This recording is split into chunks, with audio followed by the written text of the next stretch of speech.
Good morning, everyone. Thank you so much for taking the time to join us today for our discussion of the state of the presidential race. I see that many people are joining the conversation, and that's fine.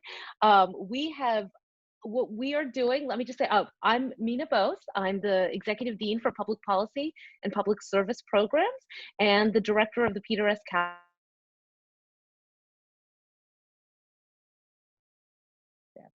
Sorry about that. Um, and it is my great pleasure to welcome you to this discussion today with my colleague, Dr. Richard Himelfarb, in political science. And our department, of course, is one of 8 departments in the Peter S. Calico School of Government, Public Policy, and International Affairs. As you will see, we are muting all participants. Dr. Himelfarb and I will be unmuted for this session as co-hosts. I think Dr. Himelfarb, you'll have to unmute yourself because I'm having a small issue with doing that. Thank you. And what we're going to ask you to do, needless to say, there is quite a bit to discuss. We are going to limit our comments to 30 minutes, and in that is taken my introductory time as well, but we are going to try to finish we have several thoughts to share. We have a few visuals that we're going to put up. So I'm going to start that in a moment. And then we will open it up to discussion. We are going to ask people to ensure that we're able to move through all of the questions. We're going to ask you to put your questions in the chat. As you will see, you can do that to everyone. I sent a message to everyone in a few minutes ago, just saying that you would hear us in a moment. You may also send a message directly to Dr. Himelfarb or to me, and we will both be monitoring that during the discussion. So please plan to submit your questions there. While I should just say, while the screen is being shared, we are each going to try to monitor the chat, but we'll try to hold off on questions till we can offer our opening remarks. So with that, let me begin. And I just have to say, it is we're so happy to see so many of our students, colleagues, friends. None of those are mutually exclusive, by the way. But it is really, thank you for taking the time to join us this morning. I wish we were on our beautiful campus. But short of that, we're grateful to be doing this on Zoom. I'm going to share my screen now to start showing the few visuals that Dr. Himelfarb and I have prepared for today. Just give me one moment, please, while I go up to the beginning of that. Okay. Let's see. Okay, we should be able to move forward now.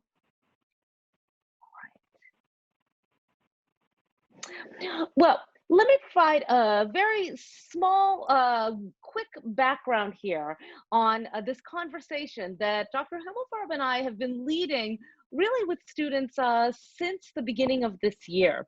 For the past several elections, we have taught, really since 2012, Dr. Himelfarb and I have taught together a seminar on the presidential race. We did that in the fall of 2012.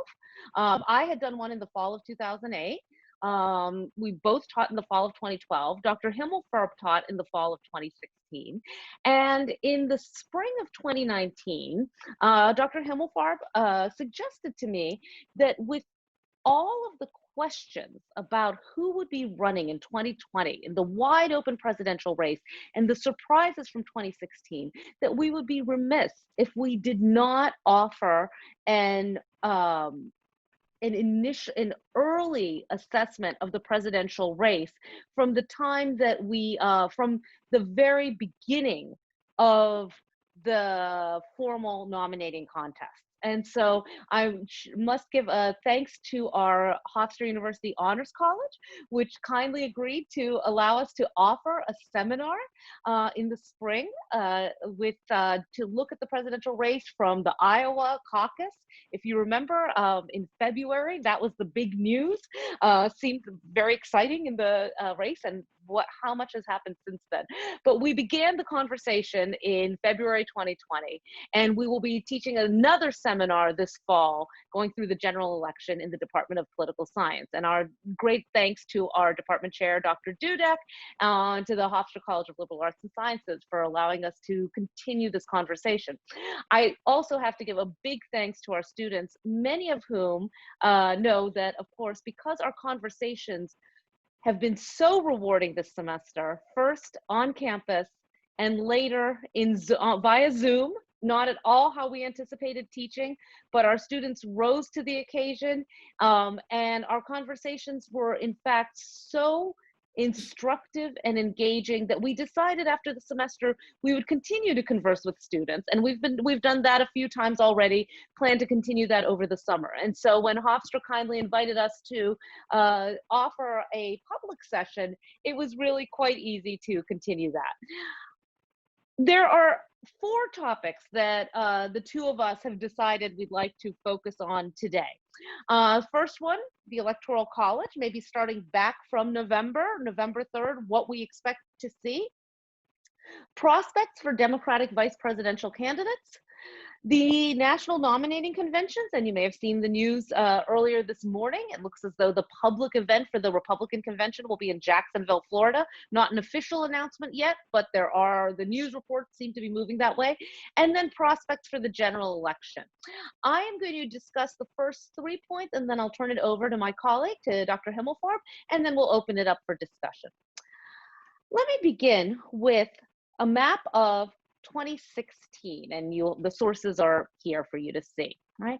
As everyone knows, the Electoral College, 270 votes is the magic number.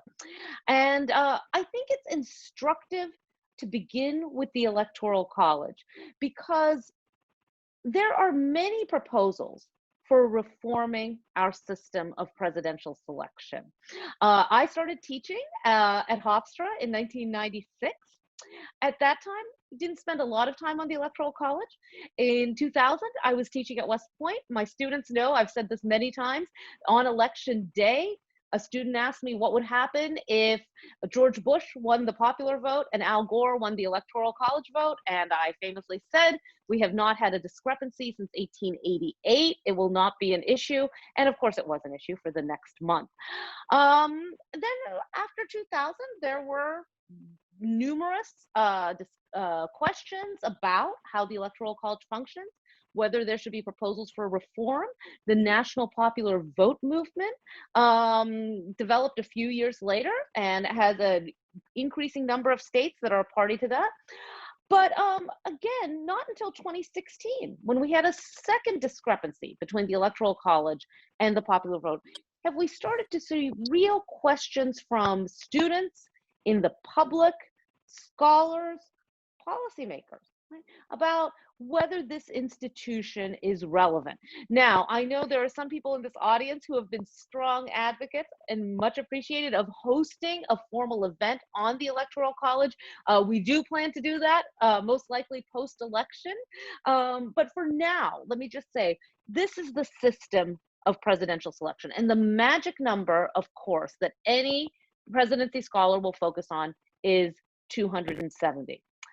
These, as we know, of course, in 2016, Pennsylvania with 20 Electoral College votes, Michigan with 16, and Wisconsin with 10 were the 3 states, the so-called firewall for the Clinton campaign, that were consequential for Hillary Clinton not reaching 270.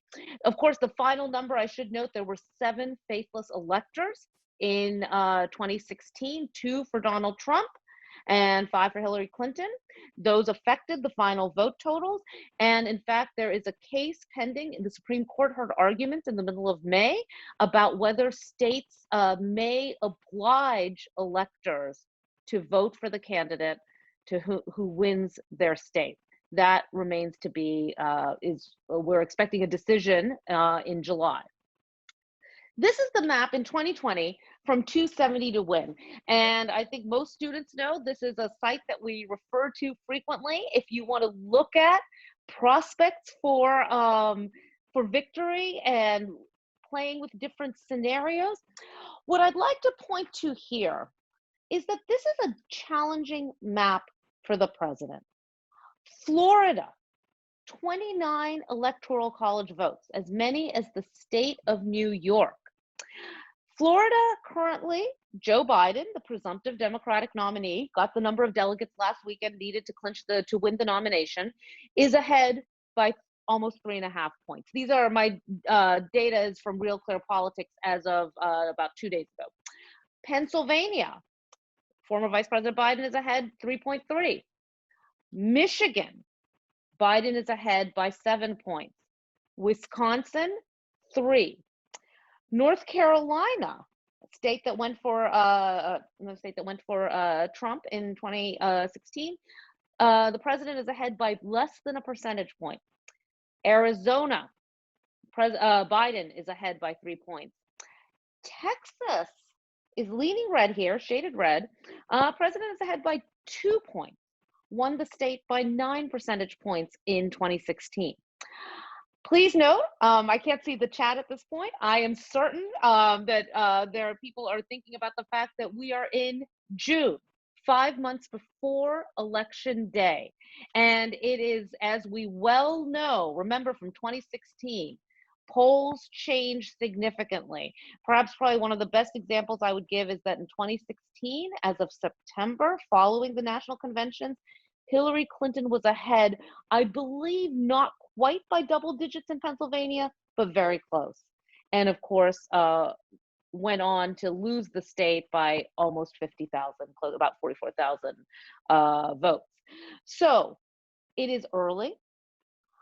There are many possibilities for changes, but right now, the Electoral College map appears to favor the Democratic candidate. And again, when you look at right now in June, the expectation that the Democrats are at 232 votes. So 38 votes to get to that magic number of 270. Florida and one other state, right, brings victory. Pennsylvania and Michigan alone would not be enough, but Pennsylvania, Michigan, and Arizona would be. So the map at this point appears, Electoral College map appears to favor the Democrats. And I think this in part explains some of the changes we're seeing with the party conventions, which I'll get to in a moment. Let me quickly shift gears to talk about then, what do the Democrats, what are the next events to come in the presidential race? Well, certainly one of the most significant questions is who will be Joe Biden's vice presidential nominee. An article ran earlier this week in Forbes magazine that listed 11 candidates. You'll notice, of course, all women. The former vice president announced in the March 15th debate with Senator Sanders that he would select a woman to be on the ticket. You see here several former 2020 presidential candidates, most notably Senator Harris, Senator Klobuchar, Senator Warren. We see 2 governors, Governor Whitmer from Michigan, Governor Grisham from New Mexico, other sitting senators, representatives, former gubernatorial candidate and founder and chair of an organization on voting reform, Stacey Abrams, former Clinton and Obama administration official, Susan Rice. And then, of course, other senators in the Democratic Party, Maggie Hassan from New Hampshire, Tammy Duckworth from Illinois.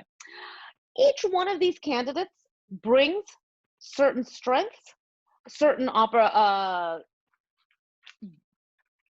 complements the presidential candidate in significant ways.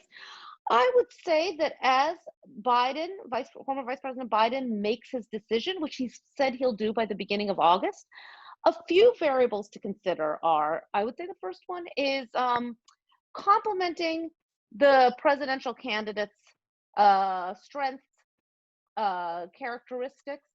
Vice President Biden, if he wins the White House, would be the oldest president elected, someone who has had a career in politics, right? Joined the Senate was elected to the Senate in 1972, has served since then, ran for the presidency in 1988, again in 2008, was selected by Obama to be the vice presidential candidate, went on to serve for 8 years as vice president. I would say that Biden would benefit from selecting a candidate who represents a new generation in the Democratic Party. And so a younger candidate, potentially someone who has not been active in governance to perhaps present. There's a big question about expertise and the vice presidency and the presidency, frankly. But I think that in this era, Biden's long-standing Washington expertise would benefit from knowledge of public opinion and public interest outside of Washington. I would say I think that Stacey Abrams is a highly competitive, appealing candidate, 46 years old, served in state office in the Georgia House of Representatives, lost the gubernatorial race narrowly in 2018.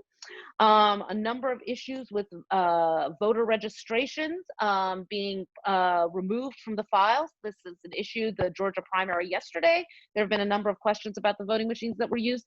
And as a result, Stacey Abrams created this organization, Fair Fight 2020. She, in 2019, became the first African American woman to deliver a response to the State of the Union message. I think that Stacey Abrams would complement the presidential candidate in many significant ways, given the significant problems that the United States faces with race relations, the tragic murder of George Floyd. I think that starting those conversations is essential. Joe Biden did very well in South Carolina, thanks to African American Democratic voters. I think that recognition of that support is important. I would also say that I think, given the questions that are being raised about American political institutions today, to complement a presidential candidate with extensive expertise, skill in Washington, someone from outside of Washington, would make a lot of sense. That said, there are numerous other candidates on this list. I have such a long list of qualifications that I'd like to discuss for each one, but in the interest of sharing time, and I have 2 minutes now to discuss conventions, I'll move forward. Let me just say, as far as the nominating conventions, what do we expect? Right. Well, again, in February, we were discussing questions about pledge delegates versus super delegates, or the term that the Democrats use now is automatic delegates. Joe Biden meets the threshold for the nomination. It looks as though the Democratic convention will be largely, if not entirely, a virtual event. This is significant because, of course, after the announcement of the vice presidential candidate, for the challenger, the nominating conventions, as we know through numerous studies, right, are significant for helping each political party move beyond the divisions, disagreements in nominating contests to unifying to look ahead to the general election. And this will be challenging to do virtually. Certainly the plans are in place. But the Democrats, I think at this point, appear to be moving toward a fully virtual event. The Republican convention, some events we know will take place in Charlotte, which was the original site, but it does appear that the president has wants to move, has made that clear, and it looks as though the Republican National Committee is looking at Jacksonville, Florida, which I think indicates the campaign's attentiveness to the importance of winning Florida. I have several other points that I'd like to raise, but I think in the interest of time, I'm going to turn it over to my colleague, Dr. Himelfarb, who is going to discuss, who's going to bring this all together. From looking at the Electoral College to the vice presidential candidates to the convention to what are the prospects for who's ahead in the race and what do we expect to see on November 3rd. Dr. Himelfarb, did you want me to leave it here or will you do it? Just go. You can just go back to the one before this one. This one? The one before from Real Clear Politics. Yep. There you go. Perfect. Hi. Thank you, Meena, for that wonderful introduction, and you did a great job placing the whole election into a framework where we can now go forward and discuss it. What I just want to talk about for a few minutes is, given all of the things that Meena just discussed, where are we right now? Given the current state of affairs, the current state of play, who will win the general election? Okay, what do we know today, and what might that mean for November? And the way I always do this in class is, I talk about, why one candidate might win and then why the other candidate might win. So let me just give you some reasons why Biden might win, and then I'll give you some reasons why perhaps we shouldn't count out Donald Trump for a second term. So what's going on here right now? I think it's pretty clear to everybody that Joe Biden has the upper hand. Very clearly, if the election were to be held today, Biden would win. This polling that you're looking at is, I think, as of Sunday or Monday. I believe that Joe Biden's advantage in the polls right now is now up to over 8%. And if you go down through the list of Real Clear Politics polls going back 4 or 5 months, Biden is ahead in pretty much every single poll. So Biden has been ahead, and then undeniably, one of the things that's happened in the last 2 weeks, particularly after surrounding the protests concerning George Floyd, is that Biden's lead has widened. Okay, and by virtually every poll, Biden is ahead by more than he was even a couple weeks ago. So why will Biden win? Well, he's ahead in pretty much every poll, and his lead has been widening. Second reason why Biden might win is that the Democrats want to defeat Trump. Okay, the Democrats are united in a way that parties rarely are. Democrats selected Joe Biden as their nominee, not because anyone particularly loves Joe Biden outside maybe friends and relatives, but because the Democrats feared that nominating Bernie Sanders could cause them to lose in November, and that would ultimately lead to 4 more years of Trump. Democrats are united in wanting to defeat Trump. They may not be united in very much else. They dislike Trump on the issues. They certainly dislike Trump on the substance of what Trump has done and what Trump stands for. But they also viscerally dislike Trump on the basis of his style and his personality. And Trump really specializes in not just beating you, but putting his thumb in your eye, and spiking the ball after the proverbial touchdown dance. And he has infuriated Democrats in a way that I think very few presidents or nominees of either party have in my memory.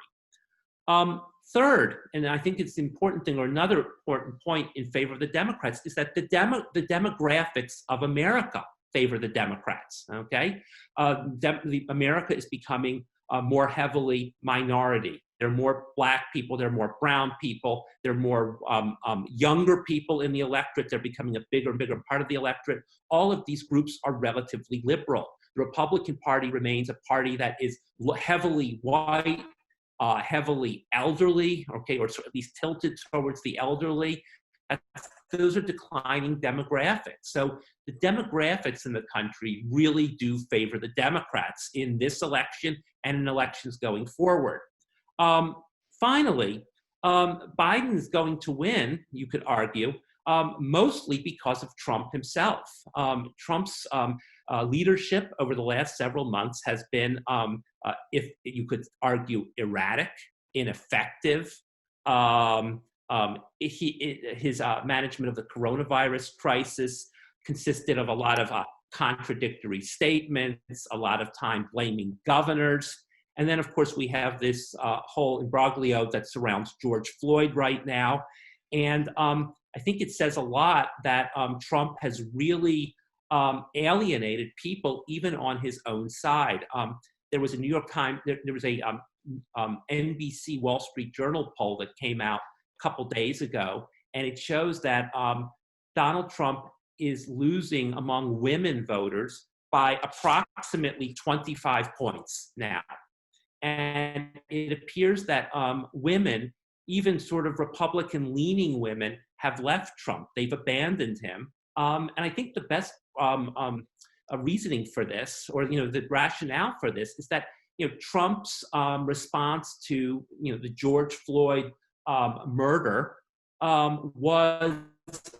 has been again erratic. It's been divisive. One of the questions that the NBC News Wall Street Journal poll asked is, which candidate is more likely to unite the country? And Joe Biden wins when it comes to uniting the country, 51% to 26%. So even people on Trump's side believe that Trump has been extraordinarily divisive in the way that he has handled this crisis. And even people who have previously supported Trump are saying, in essence, stop the turmoil, okay? I don't want all the turmoil. I want calm. I want somebody who's counseling unity, and Trump is not that guy. So for all these reasons, I think Biden has a clear advantage. So should we count Donald Trump out? And I think the answer is no. I think there's some clear reasons why we shouldn't count him out, and why the election is far from decided at this point. One reason that Trump could still win is that look, nobody expected him to win in 2016. So Trump defied expectations then. I think that the vast majority of political observers gave him virtually no chance of winning in 2016. And they clearly underestimated him. And I think that there are even a lot of Democrats who are saying this time, please don't underestimate the ability of Donald Trump to come back through whatever methods he's going to use to try to win. Second, Biden is a weak challenger, okay? Biden is a candidate who evinces very little enthusiasm by pretty much everyone. When we were on campus before coronavirus hit, I would always ask students in my classes, do you support Joe Biden? Is anybody here supporting Joe Biden? I was looking for Joe Biden bumper stickers, just some evidence that people were supporting Joe Biden. I don't know a single student who evinces any enthusiasm for Joe Biden. Matter of fact, I don't know any adult who is really enthusiastic for Joe Biden. I mean, in your community, do you see anybody now with a Joe Biden bumper sticker on the back of their car? Is anybody here going to put a Joe Biden yard sign out? Joe Biden is a candidate who has been nominated because he was, at some sense, minimally acceptable to everyone in the party. He was seen as the alternative to Bernie Sanders, a socialist who was going to take the Democrats to defeat. But there really has been no enthusiasm for him during this entire process. Additionally, Joe Biden's a weak candidate because he is gaffe-prone. He is incoherent in many cases. He is rambling. He performs poorly in the debate. It's ironic that Joe Biden has done so well by really doing nothing so far. I mean, basically, since this coronavirus thing has occurred, has taken off, Joe Biden has really benefited by remaining in his house in Delaware, going down to the basement and doing a YouTube video every couple weeks, and otherwise just remaining silent. I mean, really what's happened over the past couple months is that Trump has really harmed himself and Biden has just sat back. And, one of the things I tell students in our classes is Joe Biden may be the first presidential candidate, nominee in modern American history to be able to win the presidency basically by just doing nothing and watching his opponent just destroy himself. And that appears to be a viable strategy. But Joe Biden is a weak challenger. The more I think people see of Joe Biden, it's fair to say, the more people are going to question whether he's really up to it, whether he is a candidate who's a little bit too old, who in a way is past his expiration date. Another factor that mitigates for Trump is that we may be having a V-shaped recovery. There's some evidence in the last couple of days that points to the fact that we may have experienced a very quick downturn, and now we're moving up, and that the economy is going to be ascendant, and Trump is going to be the guy who in November will say, I've brought things back, okay? Think about how terrible things were back in March and April, and now we're getting back to normal, and I'm the person who we should reelect to sort of continue the policies and keep the good times going, keep the recovery going. And then finally, and I think this is probably the biggest reason why Trump could win, is that I think there's the potential for people in the Democratic Party to go too far to the left. I think the best example right now would be Democratic calls to defund the police, okay? So you've had this tragedy that has occurred involving George Floyd. I think it's fair to say that many Americans believe that police departments in many parts of the country are troubled institutions, that they badly need reform, that our criminal justice system to some degree needs reform. But how many Americans support defunding police, zeroing out funding for police? You're reading in certain places now that there's certain people in the Democratic Party who support basically abandoning police, basically eliminating police. I don't think it's a particularly popular proposal. And to the extent that becomes sort of the Democrats' sort of signature, that they want to defund police and they don't want to have police in communities, I think most Americans want to live in a society with police. They believe that ultimately the police make us, on the whole, safer, whatever problems there might be in police departments. To the extent that the Democrats veer towards extremism, that gives Trump the upper hand. What Trump needs to do if he's going to win is he's got to take this election back from being a referendum election to a choice election. So I just explain it this way. Right now, the election is about Trump. The question that everybody is asking is, do I want Trump to have another term?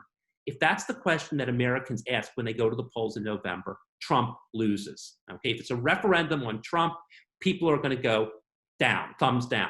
What Trump needs to do, and I don't know, it's unclear if he's going to be able to do this, is he needs to make this election a referendum, okay? Like he did in 2016, where he says, you think I'm bad, look at that guy. Look at Joe Biden, and look at what Joe Biden stands for. And look at all of the extremists, okay, who are basically going to be bossing Joe Biden around and dictating to him what policy should be in the Democratic Party. You think I'm bad, he's worse. And Trump has to pivot and try to make this into a referendum election, okay? Or I should say, a choice election, where I'm bad, but the other guy is worse. Hillary's worse. This time it'll be Joe Biden's worse. And that's really the task. And right now, Trump is losing because the election really is about just Trump. So I'll leave it there. And I'm really interested in people's thoughts and people's opinions, and whether you agree or disagree. So please just go right ahead and ask questions and make comments, and let's talk.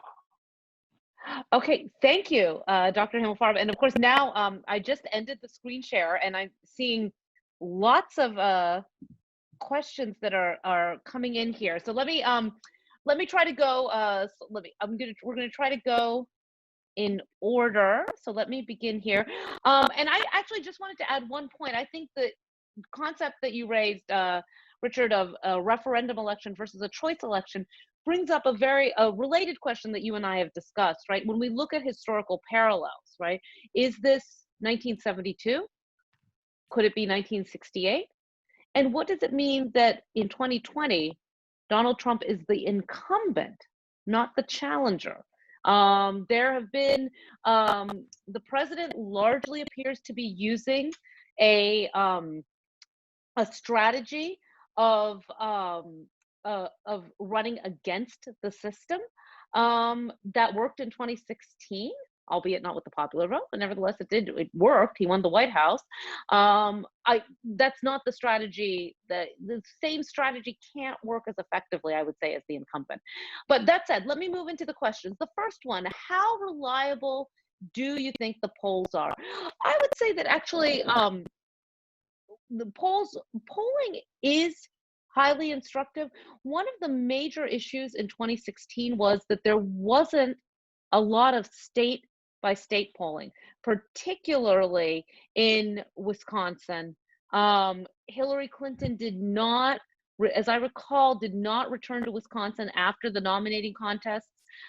She had lost the state to Sanders in the nomination. And the expectation was Wisconsin, the last time Wisconsin had voted Republican in the presidential race before 2016 was 1984 in Ronald Reagan's 49 state victory. So it's not that and then of course Hillary Clinton won the popular vote by almost 3 million votes. The issue in 2016 was not the national polls, it was the limited, I would say, limited attention to state polling in certain contested states, right? And that so-called the firewall that broke. Dr. Himelfarb, I don't know if you wanted to add to that. Yes, I think it's important to remember, or just to kind of add that the polls, the national polls, at least in 2016, were pretty accurate. The average of them on election day said that Hillary Clinton was going to win by about 3 percentage points. She won by about 2 percentage points. So overall, they got it right. One of the problems, though, was that we had, as Dr. Bose said, very little state polling. And of course, in American presidential elections, it's not public, it's not a national political, but it's not a popular vote that decides elections. It's the Electoral College.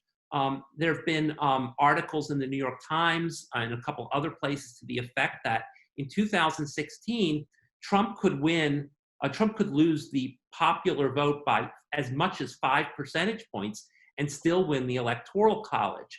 I think one of the reasons why the recent national polls are worrisome for Trump is that they show him behind 8 points, some of these polls 10, 11 points behind.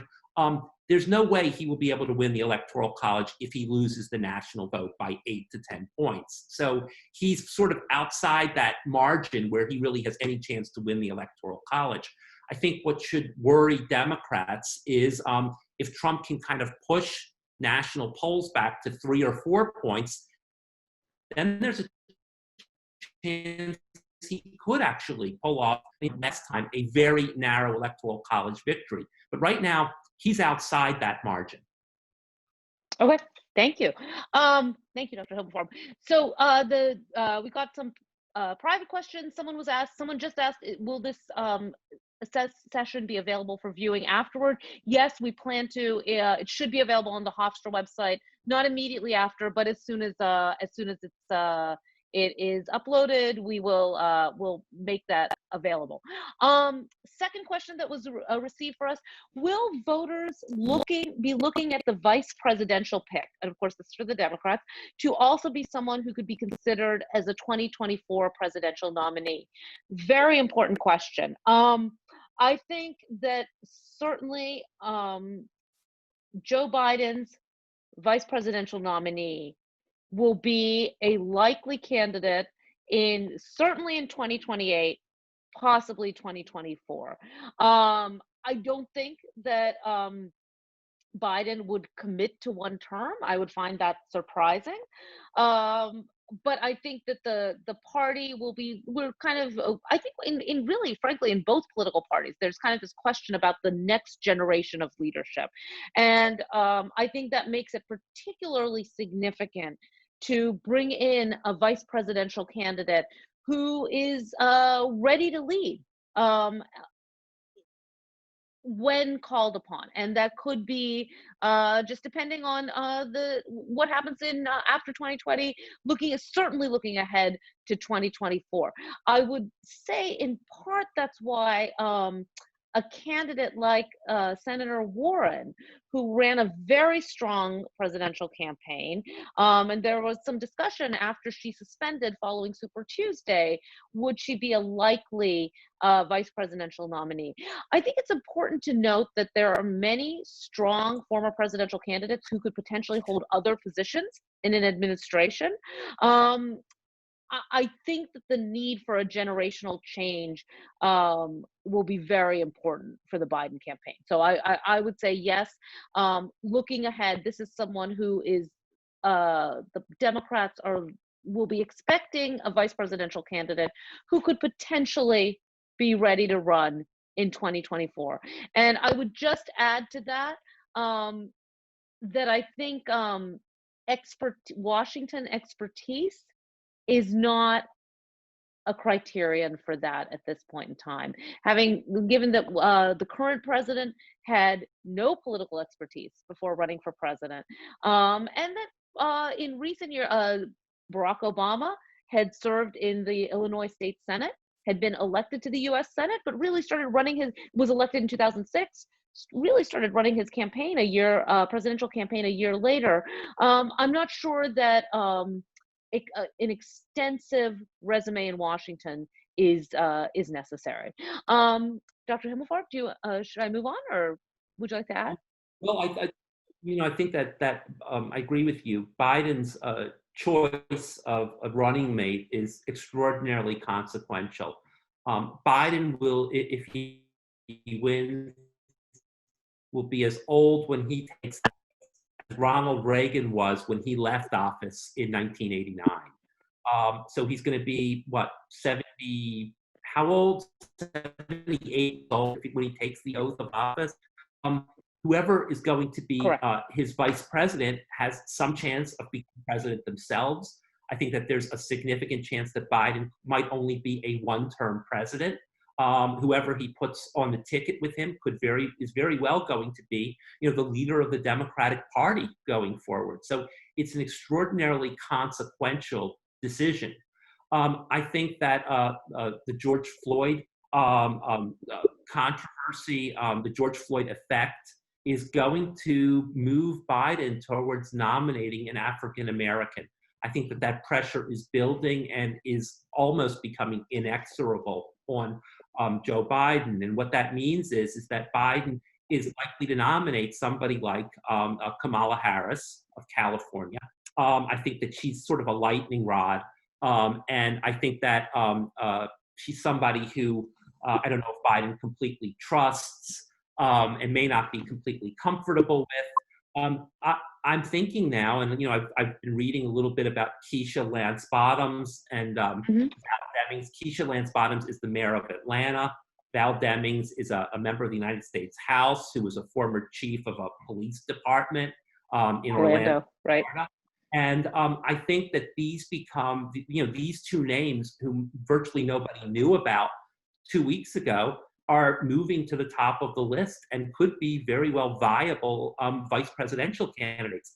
The fascinating thing is that if Biden chooses one of these two people, he will be doing something very similar or comparable to what John McCain did when he chose Sarah Palin. And I don't know if these people are Democratic versions of Sarah Palin, but I only mean to say that there's a wild card element here.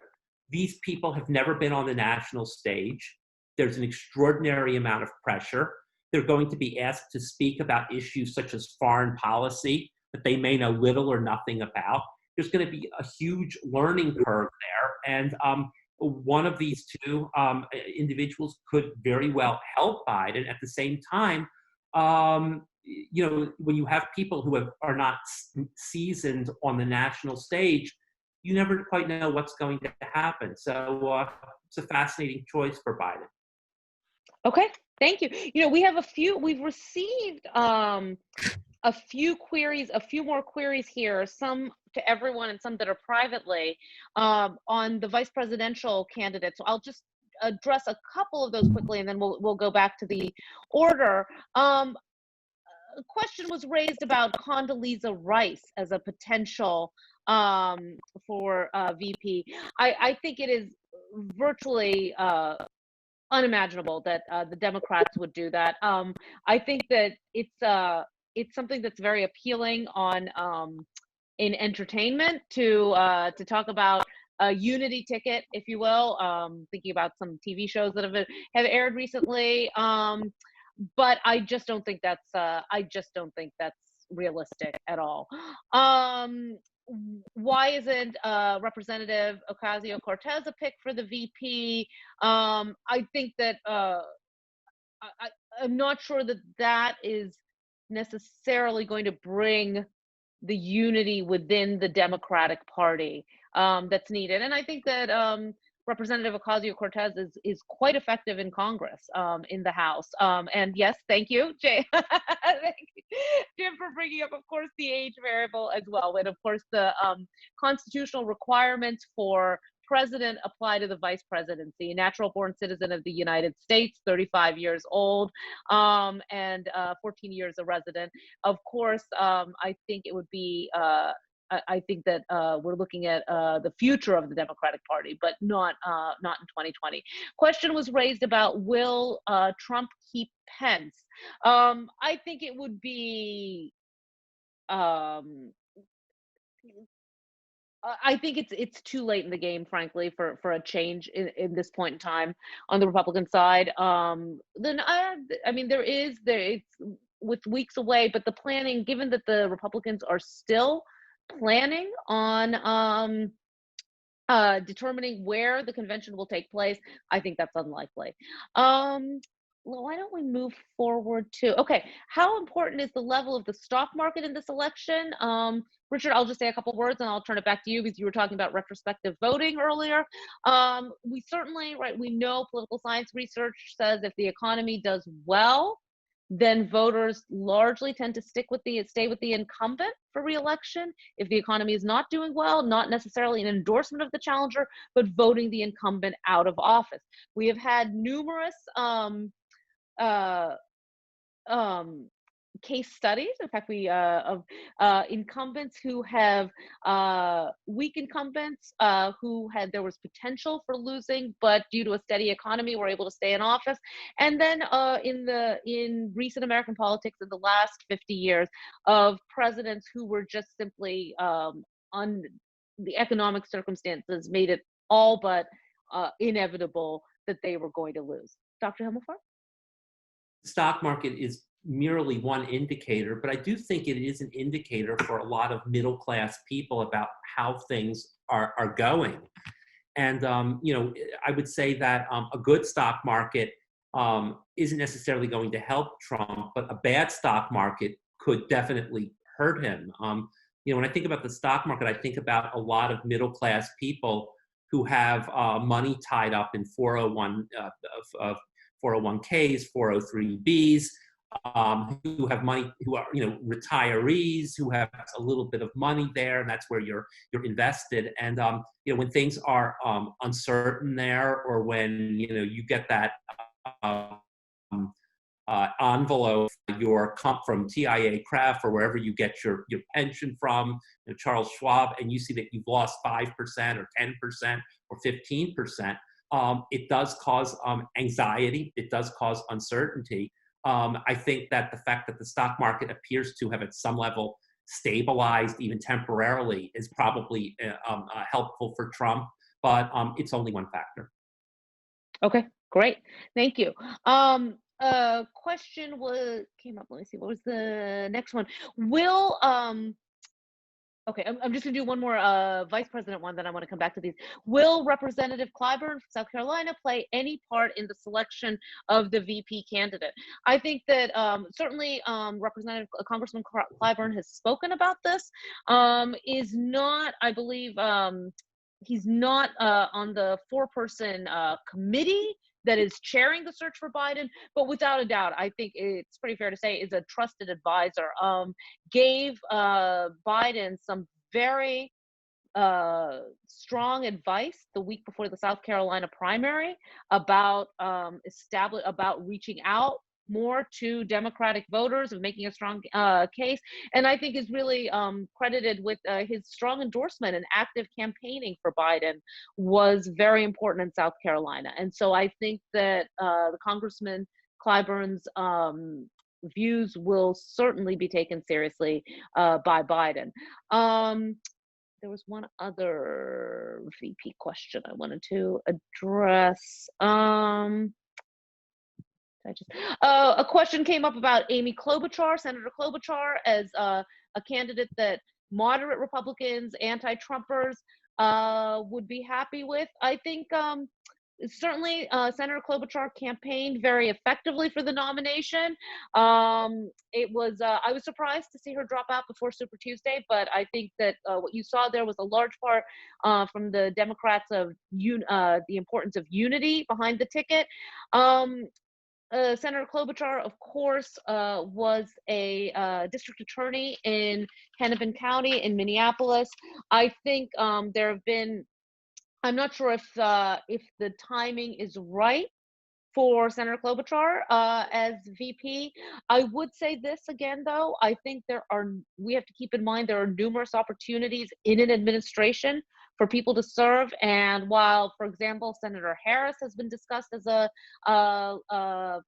very strong candidate for the vice presidency, there are questions about the Justice Department, right? Or who would head other agencies, who would head White House councils.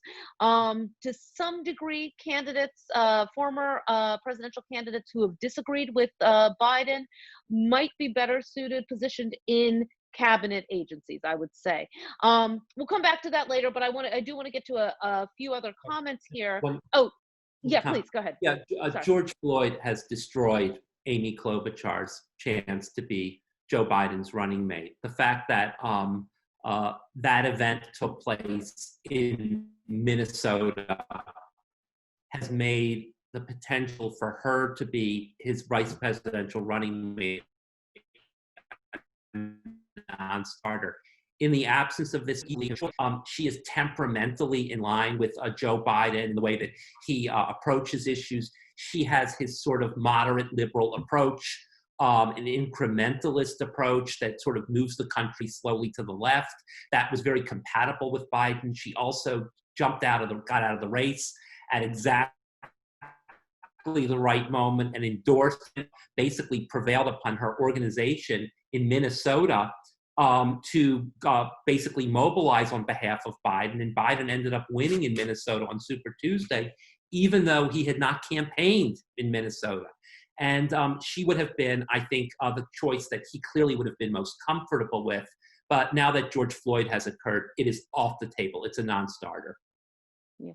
I would just add, of course, just to rephrase, because this was a comment that came up, George Floyd didn't destroy anything. It was the murder of George Floyd, right? And Absolutely. This is that has raised, right? So let's just be a little clarify there what we said. Okay. Let me move. There was a question raised here about the presidential debates, and this is something that's moved a little bit ahead of where we were. Where we are right now, but I think are really raising an important question. I would say the first issue here is how these debates will take place. Of course, there are 4 debates scheduled, 3 presidential, 1 vice presidential. I have been looking at that to see how University of Michigan is the site of a debate, Notre Dame, Belmont in Tennessee, and then the 4th one I think is the University of Utah. I believe is hosting the VP. I think that it is I think someone got unmuted here. So if you're able to mute, please do. Thank you. I would say that I think that the debates, it's interesting when we talk about presidential debates, and of course, Hofstra having hosted 3 consecutive debates, we from 2008, 2012, and 2016, we talk a lot about, we start with Kennedy Nixon and how important that first debate was for showing Kennedy, John F. Kennedy's, Senator Kennedy's strengths on camera and Richard Nixon's weaknesses. But presidential debates are rarely decisive, right? More often they highlight either flaws or strengths of a candidate. And I'm thinking about President Bush in 1992 in the first town hall debate and looking at his wristwatch twice and his lack of comfort with this new era of this new mode of campaigning, this new kind of this personal connection, or thinking about kind of that's kind of the wristwatch one really stands out. Other moments where presidential candidates have, in 1976 with Ford and Carter, when the recording didn't work and they were in a studio for about 20 minutes not doing anything. You certainly look at the 2016 debate at Hofstra, the first debate between Donald Trump and Hillary Clinton, and some of the remarks that were made at that time, and how that, and then the second debate where Donald Trump brought in women who had accused former President Clinton of sexual assault allegations, and that kind of shifting the focus from the allegations, the information that had been revealed on that Donald Trump had said to a reporter. So I guess I would say that the debates are important for, they can strengthen a campaign or they can highlight weaknesses, but largely they reflect what is already existing. So they make those changes more visible, but are not decisive. Dr. Himelfarb? Yeah, they don't change anybody's mind. The debates this year are going to be theater. Okay, so you're going to see a lot of back and forth. They're not going to change anybody's mind. Look at the last election. I mean, I think it was pretty clear to me that Hillary Clinton won all 3 of those debates. I think that sort of anybody who was objective and sort of looking at the strength of the arguments that were being made, asking which candidates seemed to be more fluent with respect to the issues, seemed to have more on the ball with respect to substance, would have concluded that Hillary Clinton did a better job than Donald Trump. And not, especially, by the way, in the Hofstra debate, which was the first one, I thought she pretty much destroyed him in that first debate. It didn't make any difference. And it's not, they're not going to make any difference this time. Okay. Right. If I can just say, it's worth, reminding everybody, including myself, that, we're in a deeply divided country. And, when we see these events, they don't really change anybody's minds. And, really what politics in America is about is people mobilizing, each side mobilizing their own base. Things are very different than they were maybe 20, 30 years ago, where there were Americans who were really on the fence in every election. And there may have been, 5, 10, 15% of Americans who could be persuaded to vote for a Democrat or for a Republican. I don't know who those people are anymore. One of the things I always ask students in my classes is, do you know anybody right now whose mind is not made up as to who they're going to vote for? Or do you know anything that Donald Trump could do that would take somebody who was his supporter to vote against him ultimately, or to take an opponent and say, you know what, he's handling this coronavirus business really well, I'm going to support him? It seems like everybody's basically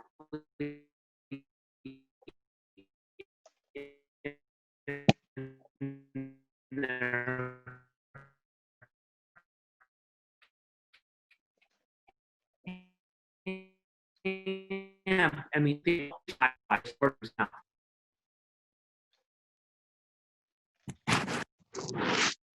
ahead, Dr. Bose. Yeah, I'm sorry. I could see you, but it was going a little in and out. So sorry I missed that. But let me just say too that I see. Thank you everyone for the nice messages. People who have to depart. We're going to be able to continue. We're going to continue till 12:30 because there's so many questions, and that's fine. So, and again, we do plan to make this available after. We really appreciate these questions, and we're going to keep going. We're so far behind. But let me go ahead. In order, are there things that would be helpful for a presidential nominee to be aware of or knowledgeable in general, especially during this time and the upcoming years? That's an excellent question. I think it's almost a separate discussion of what you need to be, right? What are the, beyond the constitutional qualifications, right? What are the expectations for a presidential candidate? I've talked a little bit about expertise. There's a textbook, The Paradoxes of the American Presidency, that I joined a few years ago, and we talk about the skills that are needed for campaigning to win presidential elections are not the skills that are needed to govern. And so I guess I would say, I know this is somewhat of a vague response, but that it is essential, I think, for presidential candidates to be attentive to the difficulties of governing. I was doing media interviews yesterday, and the Hamilton, the line from the show Hamilton came up, right? Winning is easy, governing is harder. It is imperative that presidential nominees, and probably more importantly, vice presidential nominees in this case, right? Since Joe Biden has a career in American politics, Donald Trump has been in the White House for 4 years, right? And so is certainly aware of what the requirements of the job are, it is that attentiveness to the kind of the structure of our system of Madisonian democracy, and how you achieve, how you enact policies and achieve policy reform. I would also say, of course, there's certainly a lot of specifics on foreign policy, the US role in the world, economic decision making, the list on, we had a whole slide on policy issues to discuss, and we just don't have time. But yes, I would say there is a lot to consider. Dr. Himelfarb, anything that you'd like to add there? The only thing I would add, and your discussion might have included it, is I think one of the things we want from a president is some sense of humility, okay? Some sense of humbleness, some sense of the fact that you're doing your best, but it's limited as to what any specific person can do in the Oval Office, in the White House. Some sense of magnanimity towards your opponents, and I think that one thing that I see Americans sort of tilting towards right now is somebody who, at some level, has a commitment to uniting the country, to trying to bring people together, even people who may disagree with him on many issues. And I think that one of the reasons why Trump is struggling now is I think at least some portion of his base, or people who've supported him, particularly maybe Republican women who are married, who have kids, who really seems to have deserted him right now, are upset and are looking for somebody who is going to try to speak to our better angels and unite the country, rather than somebody who is interested in sowing turmoil and dividing. Okay, all right. Next question. Is there going to be another Bradley effect where people say they're going to vote for Biden but actually vote for Trump? I would say no. I think in this case, I think that now that the kind of the sad state of race relations in this country, and the need to deal with, right, the long-term, long-standing underlying issues with race and discrimination, really been brought to the forefront. If we can just say what the Bradley effect, for those of you. Oh, I'm sorry. Yeah, go ahead. I'm sorry. It concerned mayor of Los Angeles, and he ran for the governorship of California. He was right. Black, and then people were asked in polls before the election, who are you going to support? And Bradley, the black candidate, was winning in those polls, and then lo and behold, on election day, he lost. And what we learned was from the Bradley effect was that there's some percentage of voters who will tell pollsters that they're voting for the black candidate, ostensibly because that's the verdict that they think is desirable, but then they will go and vote for the white candidate. And so the idea is, are there these people who are at some level closet racists who tell pollsters one thing and then vote another way? We don't really have a lot of evidence for the Bradley effect in national elections. There was a lot of talk before the 2008 election that there was going to be a Bradley effect. Barack Obama was ahead for much of the general election season in polls by 6 or 7 points. And I remember hearing from my students and from people in the community that there were all of these white voters who were telling people they were going to vote for Obama because it was socially appropriate and they didn't want to be labeled as racist, but really they were going to vote for John McCain. It never materialized. Barack Obama won on election day by about 7 percentage points. I'm not clear that in 2016 there was any Bradley effect, at least in terms of the national polls. Hillary Clinton won by 3% in the national polls, or was ahead by 3% in the national polls. She won by 2 percentage points. So there's no evidence right now that there really is a Bradley effect in national elections in this country.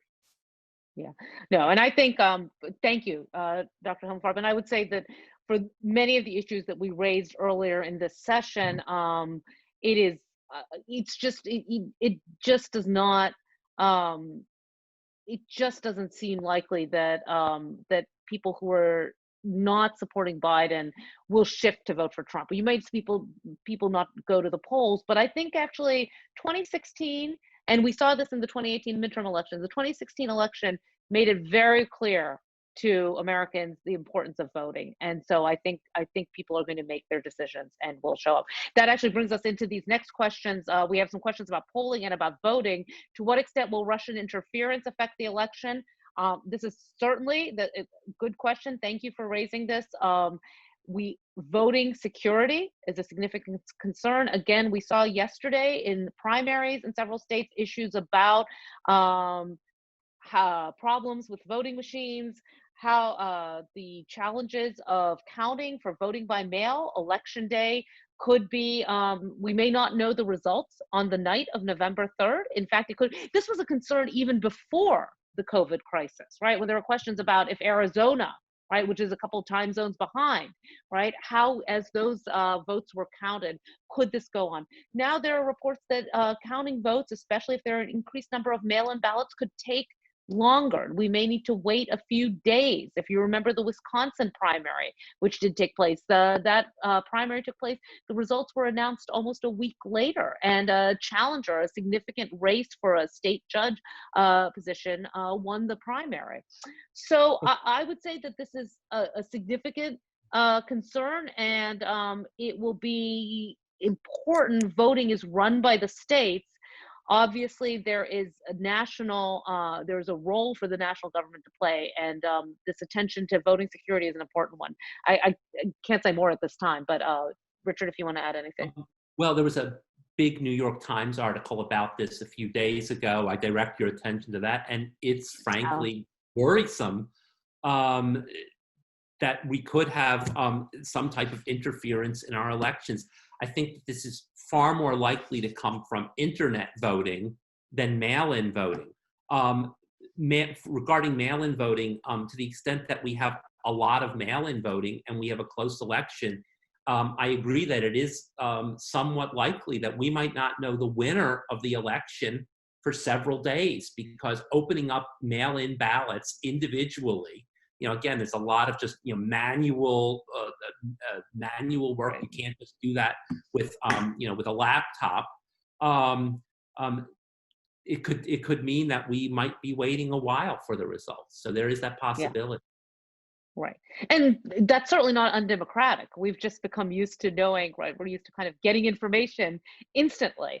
And that may require some rethinking of how we wait for the results. Of course, the transition period has become much shorter too, since the 20th Amendment in 1933 that moved the the inauguration date, right, from March 4th to January 20th. So there will be, timing does matter. Why focus on national polls when it's voting in battleground states that will determine the outcome? Absolutely. In fact, I should have said when I spoke earlier and I was talking about the percentage points in states, there are, if you go to Real Clear Politics, there is extensive state by state polling as well as national polling. Do poll takers represent an accurate picture of the electorate, or are they an accurate representative of poll takers? All polls today, it is very easy to see, as we see with the Calico School poll that started this year, and you can see on the Hofstra website, Dr. Burnett in political science and I oversaw that. We had 2 polls, planning to continue that in the coming year. Every poll has a random sample. You can see at the bottom of the poll how many people were surveyed, what the margin of error is, and so that gives you the snapshot that, even though it is maybe a small number, can largely give you an accurate presentation. Do you believe everyone is voting? I'm just moving through a couple of these quickly, and then we're going to try to get through everything. Do you believe everyone is voting for Joe Biden just so Donald Trump would not be reelected, regardless of agreeing with Joe Biden? Interesting question. I think certainly when I was talking about retrospective voting, right, for an incumbent, we were talking about if the economy does well, voters may stay with the incumbent, right? Not necessarily support the incumbent, but satisfied with the policy direction. If the economy is not doing well, people vote against the incumbent. So I would say that this gets back to what Richard was saying at the beginning about retrospective voting versus a choice election. And at this point in time, the president is, as Richard, as you said, the president's made the election so much about himself that people don't have to endorse Joe Biden. A lack of support for the president may be sufficient for Biden to win 5 months before the election. I don't know if you want to add to that. Again, is anybody enthusiastic about Joe Biden? Is there anybody that matter of fact, right now, I just raise your hand if anybody who's, if anybody No. Giving some affirmative vote for Joe Biden. There are plenty of people who are, including our alums. Well, people who are voting for Joe Biden are voting for Joe Biden because he's minimally acceptable and he's definitely preferable to Trump. And that typically is not necessarily enough to win. This year, this cycle, it may be enough to win.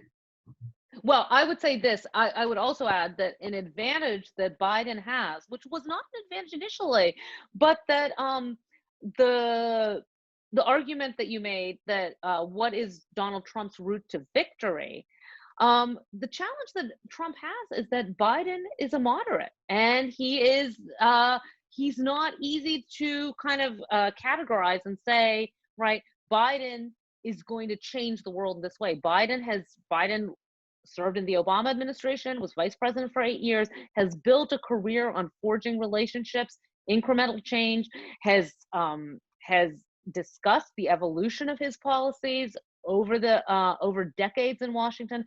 I think he's a difficult candidate for the president to attack. I want to move to this.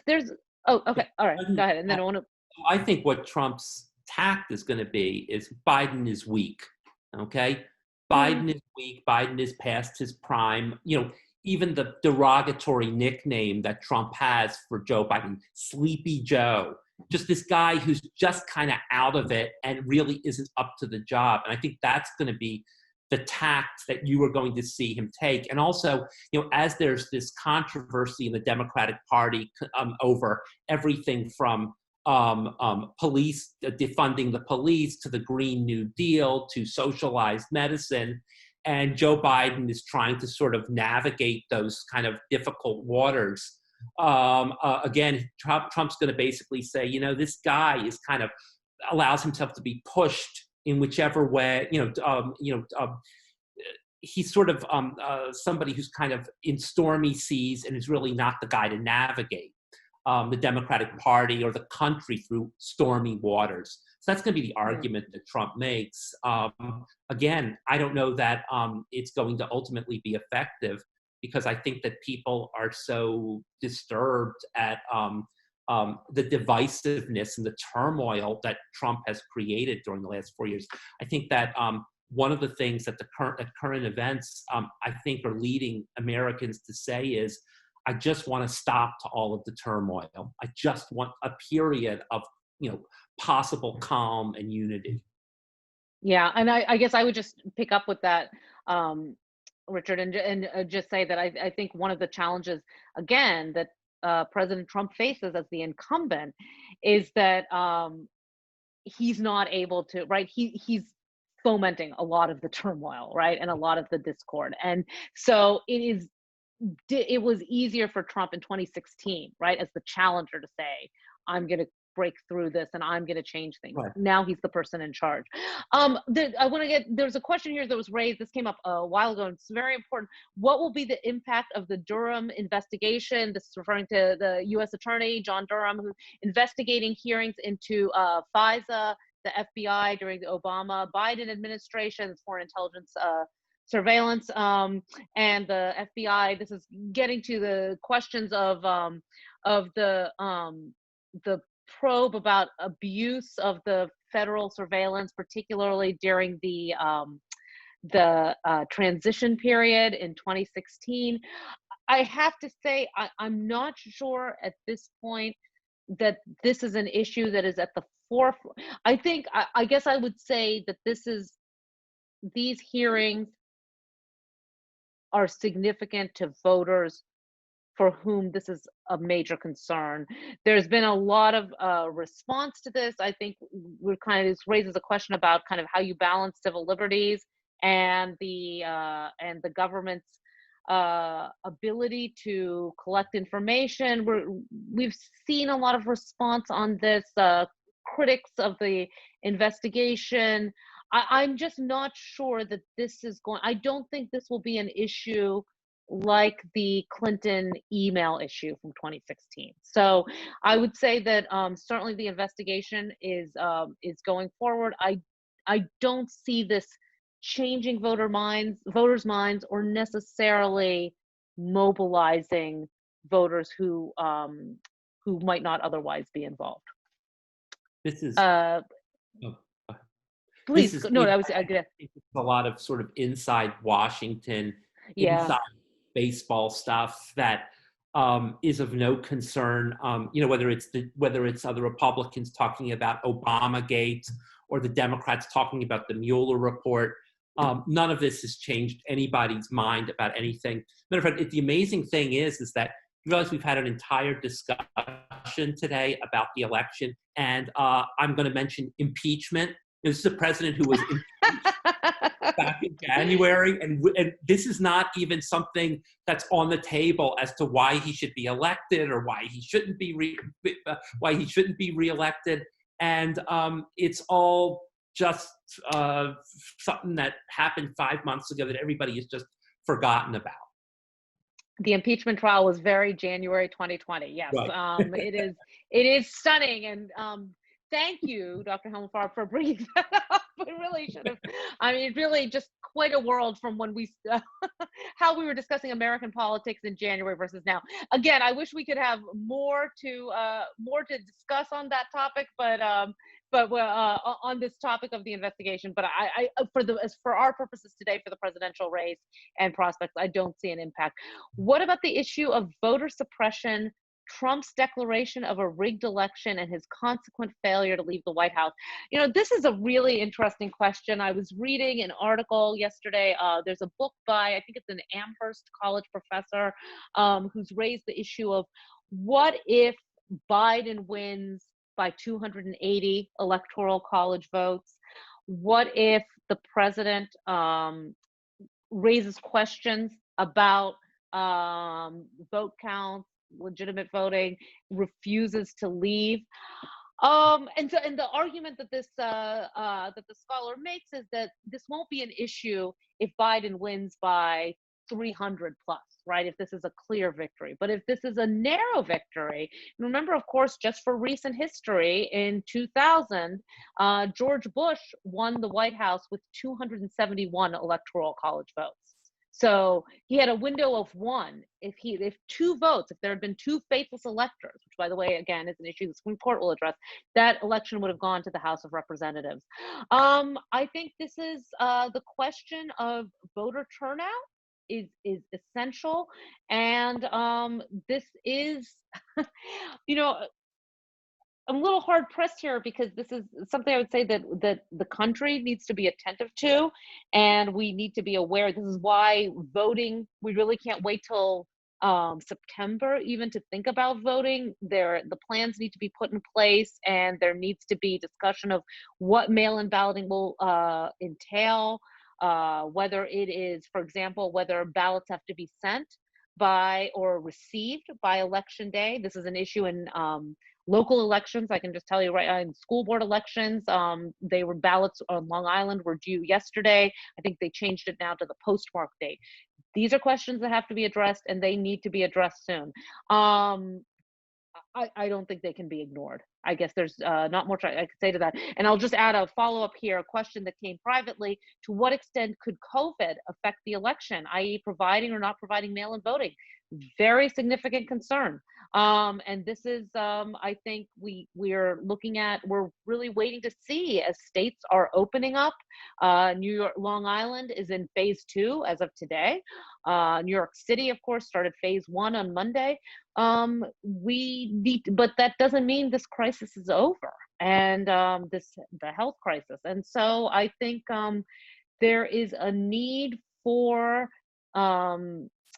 state action, potentially national decision making. I'm just not sure, frankly, that we're going to see action from Congress or the White House on this. So it will be incumbent on states to make mail-in voting accessible. As it is, I should say that a few states already have entirely mail-in voting.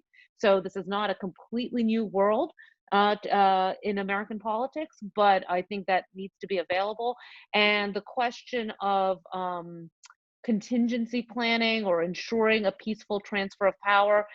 I had some slides, I'm not going to show them now, but images of recent presidents winning re-election or transition between political parties. And of course, one of those is an image of President Obama and President-elect Donald Trump. Re-elections, of course, would be George W. Bush in 2004, Barack Obama in 2012.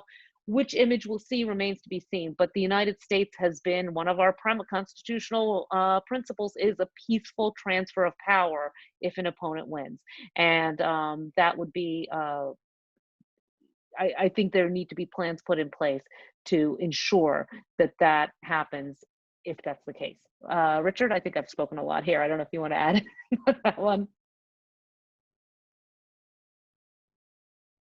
No. No, okay, sorry.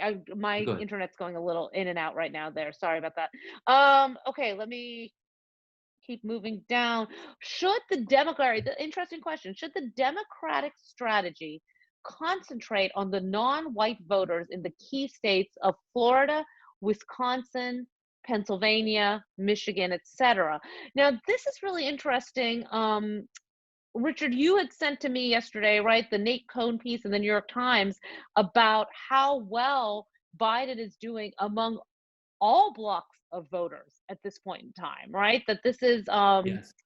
let's see if I have it. Do you want to say anything to that? I'm trying to pull up some of the specifics here that I wanted to discuss, but Well, if you want to go interesting thing ahead. is what's what's happened in the last 2 weeks is that Biden has gained really among every demographic group. He hasn't just Correct. gained among Democratic demographic groups. He's really kind of gained across the board. So there's been this sort of just general movement of 5-6% of the population from Trump to Biden that has occurred in the last couple of weeks in the wake of the George Floyd murder. And so the interesting question is that going to ultimately stick? It seems that one potential strategy, and I think it makes sense for Democrats, is try to get your people to the polls. So try to do whatever you can to mobilize Black voters, okay, in these states, in cities like Milwaukee, in cities like Detroit, Philadelphia, Pittsburgh, in those three blue wall states that Hillary Clinton lost in 2016, and also to try to mobilize them in Florida. And again, these elections right now in our country are base elections. So really the winner is going to be who can turn their people out. And that's probably what the Democrats are going to focus on, is just trying to, I would say this, we are such a closely divided country that, a few thousand voters can change the election. Last time Hillary Clinton lost Wisconsin, Michigan, and Pennsylvania by a combined total of 78,000 votes Right. out of something like 120 million cast. So, that implies that if a few more people had come out to vote in those three states, the election the result would have changed. So, Yep. again, it's not going to take a lot to sort of tip things in the other direction. The Democrats definitely have enthusiasm on their side right now. Yeah, and I would just add, I mean, we don't have time to do the screen share, but if you look at this article that ran yesterday in the New York Times, at this point, the president is behind Biden by 25 points among women, which is 11 points worse than what it was 4 years ago, where it was 14 points. White voters without a college degree are backing the president by 21 points. It was 31 points in March and April, 29 points at the end of 2016, right before the election. Biden is doing better with younger voters. This column by Nate Cohn concludes that Biden would win even if the polls were exactly as wrong as they were 4 years ago. The president trails by too much for the factors to play a decisive role that could make a difference for Trump. So again, I think that's important to look at when you look at the variables of how the strength that the Biden campaign has at this point in time, and the importance. I just go back to what Richard said about voter turnout. Okay, we are running a little short on time, but I want to try to get through everything, every question that we had here. Let me see. Covered COVID, that. Okay, kind of all right, we'll stop on the presidential debates right now, though I think people raised very interesting examples from the 2000 campaign, and thank you for sharing that. The importance of image, that actually ties in. Maybe I'll try to make this I think this is probably the last question. Someone comments, I instruct and research political marketing, have become concerned how much marketing overshadows policies and elections.